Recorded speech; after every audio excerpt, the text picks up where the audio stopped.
আসসালামু আলাইকুম ভাই এবং আপুরা, কি অবস্থা সবার? আমি তোমাদের সিফাত ভাই। আজকে আমরা ক্লিয়ার করব physics chapter 9 refraction of light এর নলেজ বেসড কোশ্চেনগুলা। তাহলে চলো নলেজ বেসড কোশ্চেনগুলা ফার্স্টেই শুরু করা যাক। আমাদের ফার্স্ট কোশ্চেন হচ্ছে what is total internal reflection, তাই না? আচ্ছা, এখন আমরা অ্যান্সারগুলার কি পয়েন্টগুলা কোনটা কোনটা? If the angle of incidence is greater than the angle critical when the light passes from denser medium to lighter medium, তার মানে আমাদের টোটাল ইন্টারনাল রিফ্লেকশন হইতে হইলে আমাদের কি কি লাগবে দেখো তো। ফার্স্ট অফ অল, ডেন্সার থেকে আমাদের লাইটার মিডিয়ামে যেতে হবে, লাইটটা, ঠিক আছে? আচ্ছা, লাইটার মিডিয়ামে গেল, তারপর হচ্ছে রিফ্র্যাকশন হইতে হবে, রিফ্র্যাকশন হইতে হবে।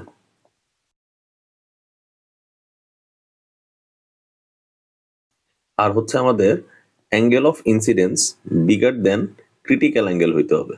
এই তিনটা পয়েন্ট আমাদের সাজায় গুছায় লেখা লাগবে। এই তিনটা পয়েন্ট যদি কভার করতে পারে তাহলে সেটাই হবে আমাদের কি টোটাল ইন্টারনাল রিফ্লেকশন। বুঝা গেছে? আর কিচ্ছু লাগবে না। ডেন্সার থেকে লাইটিয়ার মিডিয়ামে লাইটটা পাস হইতে হবে, অবশ্যই রিফ্লেকশন হইতে হবে, আর ইনসিডেন্ট অ্যাঙ্গেলটা আমার ক্রিটিক্যাল অ্যাঙ্গেলের চেয়ে বড় হইতে হবে। তারপরে হচ্ছে what is refraction of light, এটাও important. The phenomenon of changing the direction of light while moving from one medium to another. আচ্ছা, এটার পয়েন্টটা কি? রিফ্র্যাকশন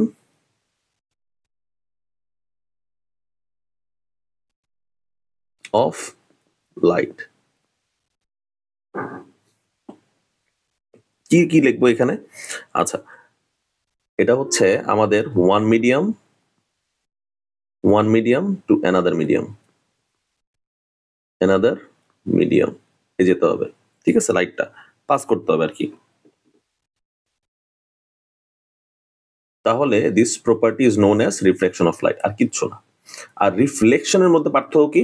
আমাদের যে মিডিয়াম থেকে লাইট পাস হইতেছে সেই মিডিয়ামে আবার যদি ফিরে আসে তাহলে সেটাকে আমরা বলবো হচ্ছে reflection of light. That is totally different. হ্যাঁ, রিফ্লেকশন অফ লাইট হইতেছে চ্যাপ্টার 8 নিয়ে আলোচনা, রিফ্র্যাকশন অফ লাইট হচ্ছে চ্যাপ্টার 9 নিয়ে আলোচনা। আমরা যখন কম্প্রিহেনসিভ বেসড কোশ্চেন করাবো তখন আমরা দেখবো রিফ্লেকশন আর রিফ্র্যাকশনের মধ্যে পার্থক্যটা কি, এখন না, ঠিক আছে? এখন নলেজ বেসড কোশ্চেন করতেছি, নলেজ বেসড কোশ্চেনই ক্লিয়ার করি। তার মানে এখানে কি কি লেখা আছে? The phenomenon of changing the direction of light while moving from one medium to another is called refraction of light. এখন আমরা দেখব হোয়াট ইজ রিফ্র্যাক্টিভ ইন্ডেক্স, ঠিক আছে? রিফ্র্যাক্টিভ ইন্ডেক্স মানেটা কি? How many times the velocity of light decreases in a medium is called refractive index of that medium. তার মানে এখানে ইম্পর্টেন্ট লাইন কোনটা কোনটা ভাই? Velocity of light decreases in a medium, মানে কতবার ভেলোসিটিটা চেঞ্জ হইতেছে সেটাই হইতেছে আমাদের রিফ্র্যাক্টিভ ইন্ডেক্স। বুঝা গেছে? এখন আমরা দেখবো what is called critical angle. Critical angle কাকে বলে? ক্রিটিক্যাল অ্যাঙ্গেল খুবই স্মুথ, খুব ইজিলি কভার আপ করা আছে জিনিসটা। ভাই, ক্রিটিক্যাল অ্যাঙ্গেল কোনটা? ক্রিটিক্যাল অ্যাঙ্গেল হইতেছে যে ইনসিডেন্স অ্যাঙ্গেলের জন্য আমার রিফ্র্যাক্টিভ অ্যাঙ্গেলটা 90 ডিগ্রি হবে। আমি বললাম angle I equal to critical angle, কিন্তু কন্ডিশন কোনটা? কন্ডিশন হইতেছে আমাদের যখন অ্যাঙ্গেল আর হচ্ছে আমাদের 90 ডিগ্রি হবে, এটাই হইতেছে ক্রিটিক্যাল অ্যাঙ্গেলের কন্ডিশন। ক্রিটিক্যাল অ্যাঙ্গেলের কন্ডিশন বুঝতে পারছি? এই দেখো, the angle of refraction for a given angle of incidence is 90 degree when a ray of light travels through a denser to rarer medium. আচ্ছা, আরেকটা জিনিস, আরেকটা পয়েন্ট আমি ভুলে গেছি এখানে লিখতে, ভালো হয়েছে এটা রিডিং করছি। ডেন্সার টু রেয়ার মিডিয়াম হইতে হবে, লাইটটা ট্রাভেল করতে হবে কোথা থেকে কোথায়? ডেন্সার টু, আচ্ছা লাইটার না দেখে রেয়ারার লিখি, রেয়ারার মিডিয়ামে লাইট ট্রাভেল করতে হবে। লাইট মাস্ট বি ট্রাভেলড, বুঝতে পারছি? তাহলে সেটাকে আমরা বলবো হচ্ছে ক্রিটিক্যাল অ্যাঙ্গেল। এখন তার পরবর্তী কি? তারপর আমাদের কোশ্চেনটা হইতেছে what is prism. If the two surfaces of a transparent medium are not parallel is called prism. আচ্ছা, দুইটা সারফেস যদি প্যারালাল না হয় তাহলে সেটাকে আমরা প্রিজম বলবো। এটা মুখস্থ রাখলে আমাদের জন্য বেটার হবে। বুঝতে পারছি? তাহলে এখানকার মধ্যে সবচেয়ে ইম্পর্টেন্ট হইতেছে আমাদের total internal reflection, critical angle, refractive index আর হচ্ছে রিফ্লেকশন অফ লাইট, চারটাই, ঠিক আছে? এখন আমরা চলো পরের পার্টে যাই। আচ্ছা, পরের পার্টে আমাদের কি বলছে দেখো তো। পরের পার্টে আমাদের বলতেছে হোয়াট ইজ অপটিক্যাল ফাইবার। হ্যাঁ, অপটিক্যাল ফাইবার খুব ইম্পর্টেন্ট। কোন কোন লাইনটা দেখো তো। The very narrow long flexible, এই লাইনটা। But inert fibre of glass or plastic which repeatedly gives way to the movement of light through total internal reflection is called optical fiber. তার মানে ভেরি লং ন্যারো ফ্লেক্সিবল একটা part থাকতে হবে তার, ঠিক আছে। এই এই পার্টটা আমার inert fibre of glass or plastic হইতে হবে, বুঝতে পারছি। আর যেই জায়গাটায় আমাদের ইজিলি লাইটটা আমাদের ধাক্কা খাইতে পারে কিন্তু কোনো রকমের অ্যাবজর্ব না হয়, সেটাই হচ্ছে আমাদের optical fibre. What is principal focus or lens, এই কোশ্চেনে কি লিখবো আমরা দেখো তো ভাই। when a group of parallel rays of light incidents into a lens parallel to the principal axis, the point at which refracted ray meets on the principal axis or the point at which the seam have আচ্ছা principal focus. আচ্ছা, তো এই জিনিসটা হইতেছে এরকম, আমাদের একটা lens থাকবে, প্যারালাল কতগুলো পয়েন্ট থাকবে, সেই পয়েন্টটা এসে আমাদের যেই পয়েন্টে রিফ্র্যাক্টেড হবে সেটাই হচ্ছে আমাদের প্রিন্সিপাল ফোকাস। সোজা কথায় যদি বলি, প্যারালাল রে থাকবে,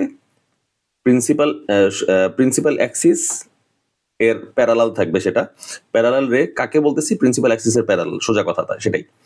এটা হইতেছে আমাদের যখন রিফ্লেক্টরে ধাক্কা খাবে তখন সেটা কি হবে, সেটা একটা পয়েন্টে মনে হইতেছে পুরোপুরি মিলে যাইতেছে, সেই পয়েন্টটাই হইতেছে আমাদের প্রিন্সিপাল ফোকাস। তার মানে এখানে ইম্পর্টেন্ট লাইনগুলো কোনটা কোনটা ভাই দেখো। when a group of parallel rays of light incidents, এই যে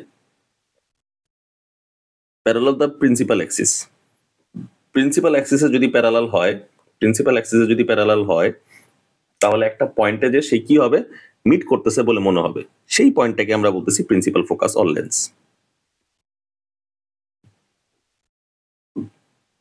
আচ্ছা, এখন আমরা দেখবো write down the classification of lenses. There are two types of lenses, convex lens or converging lens, or concave lens or diverging lens. Very good. এটা ফালতু জিনিস, এটা পড়লে পড়ো, না পড়লে নাই। তারপরে হচ্ছে আমাদের what is optical centre of the lens. আচ্ছা, অপটিক্যাল সেন্টার কোনটা, আমরা ধরো এটা একটা সার্কেল স্ফেয়ার, এটা একটা স্ফেয়ার, এইটুক পার্ট দেখো তো। আচ্ছা দাঁড়াও, আমি একটা স্ট্রোকটা আলাদা করে ফেলি। হ্যাঁ, আমি এখন মুছবো। হ্যাঁ, মুছে এই দেখো, এই দেখো লেন্স হয়ে গেল না।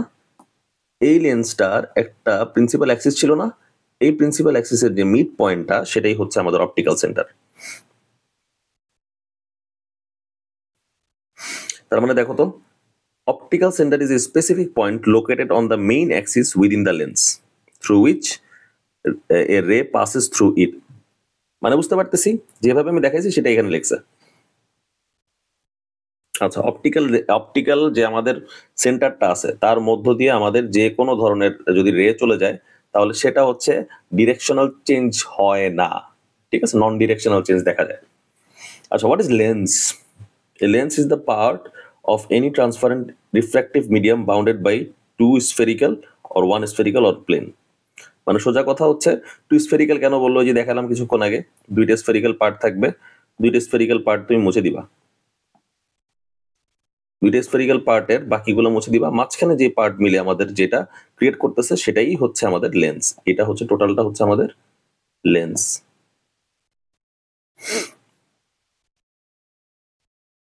তাহলে একটা গেল। তারপর হচ্ছে হোয়াট ইজ সেকেন্ডারি অ্যাক্সিস। হ্যাঁ, important. The straight line joining any point on the mirror except the polar point. মানে হচ্ছে আমাদের দেখো তো, পোলার পয়েন্ট এটা হচ্ছে principal axis, centre of the curvature আর পোল দিয়ে যাইতেছে তাই। কিন্তু বাকি যা যা আছে যদি পোল ছাড়া যায় যে কোনো লাইন আমাদের আমরা বলবো হইতেছে সেকেন্ডারি অ্যাক্সিস, বুঝতে পারছি। আচ্ছা, তার মানে আমাদের প্রিন্সিপাল অ্যাক্সিস কোনটা, C of C plus pole, এটা হচ্ছে প্রাইমারি অ্যাক্সিস। আর সেকেন্ডারি অ্যাক্সিস কোনটা, সেকেন্ডারি অ্যাক্সিস শুধুমাত্র সি অফ সি দিয়ে যাবে, কিন্তু পোল দিয়ে সে যাবেই না, ক্রস, এটা হচ্ছে সেকেন্ডারি অ্যাক্সিস। চলো তারপরটা দেখি। What is called power of the lens? The power of the lens is the ability to make light rays convergent or divergent. হ্যাঁ, এটা মুখস্থ রাখবা। বুঝতে পারছি? তার মানে এদের ইম্পর্টেন্ট লাইন হচ্ছে ability to make light rays convergent or divergent. State Snell's law, এটা পারবা তোমরা, ঠিক আছে? রেশিও অফ, এটা হচ্ছে sine I, sine angle incident divided by sine angle R, এটার যে আমাদের রেশিওটা দেখা দেয় সেটাই হচ্ছে স্নেলের ল। তারপর হচ্ছে আমাদের হোয়াট ইজ ডায়োপ্টার? হ্যাঁ, the power of a lens with a focal length of 1 metre is called dioptre.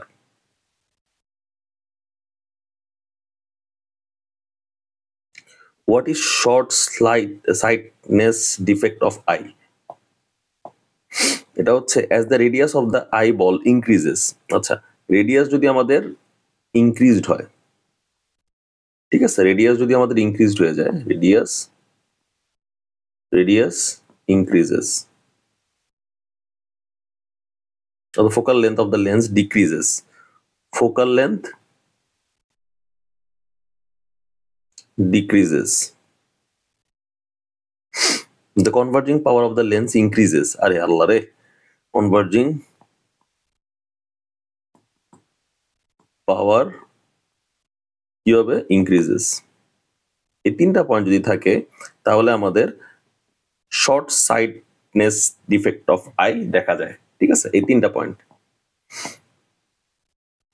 Radius R converging পাওয়ার যদি ইনক্রিজ হয় আর ডিক্রিজ হয় যদি ফোকাল লেন্থ, তাহলে আমরা হইতেছে কি, the I can not C the distant objects clearly, দূরের জিনিস ভালো মতো দেখতে পারে না, শর্ট সাইটনেস বলে সেটাকে, ঠিক আছে? দূরের জিনিস ভালো মতো দেখতে পারে না, can't see distant objects properly।